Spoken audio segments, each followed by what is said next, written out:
Welcome to my YouTube channel education is life with Sadip পাত্র।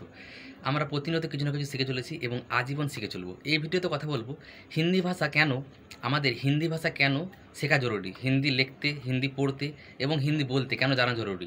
যেহেতু আমাদের ভারতের রাষ্ট্রীয় ভাষা, অর্থাৎ বেশিরভাগ রাজ্যেরই ভাষা এবং হিন্দি, তাই আমাদেরকে হিন্দি ভাষা বলতে, হিন্দি লিখতে এবং হিন্দি পড়তে জানা উচিত, যাতে আমরা যখনই যে কোনো রাজ্যে যাই না কেন ভারতবর্ষের, যাতে আমরা খুব সহজেই সেখানে হিন্দি কোথাও কিছু লেখা থাকলে সেটা পড়তে পারি, হিন্দিতে কোনো লেটার লেখা থাকলে পড়তে পারি, অফিসিয়ালি কোনো কাজ হিন্দিতে আমরা পড়তে পারি, কোনো ফর্মে যখন লেখা থাকবে হিন্দিতে কারোর সাথে কথা বলতে পারি অন্য কোনো রাজ্য গিয়ে যেখানে মাতৃভাষা হিন্দি।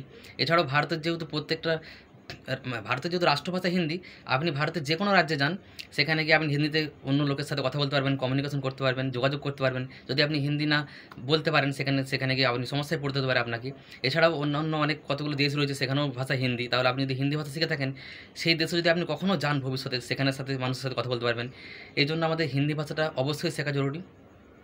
ঠিক আছে, অন্তত লিখতে পড়তে বলতে একদম খুব ভালো করে না পারলেও মোটামুটি আমাদেরকে চেষ্টা করতে হবে যেন আমরা হিন্দি পড়তে বলতে এবং লিখতে খুব ভালোভাবে পারি।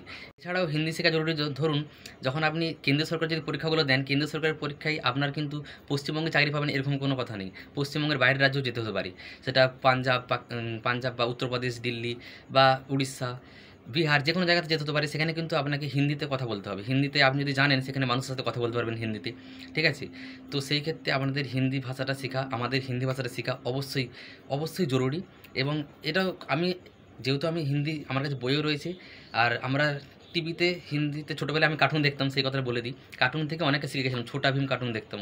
ঠিক আছে, আপনারা হয়তো অনেকে দেখেন, সেখান থেকে অনেকে হিন্দি শিখে গেছে। কিন্তু হিন্দি পড়বার জন্য এবং লিখবার জন্য আপনাকে অবশ্যই বই থেকে শিখতে হবে, সেটা তো আর শুনে শুনে শিখতে পারবেন না। এবং হিন্দি ভাষাটা খুব একটা কঠিন নয়, ঠিক আছে, যদি আপনি চেষ্টা করেন। তাই হিন্দি ভাষাটা অবশ্যই শিখুন। এটা আপনাদের একটা কমিউনিকেশন স্কিল হিসেবেও বা একটা এক্সট্রা ভাষা শিখে থাকছেন, সেটাও একটা যে কোনো চাকরির ক্ষেত্রে একটা প্লাস পয়েন্ট হয়ে থাকবে। তাই অবশ্যই বলবো হিন্দি ভাষা অবশ্যই শিখুন, অবশ্যই শেখা দরকার প্রত্যেকের, আমাদের ভারতীয় হিসাবে।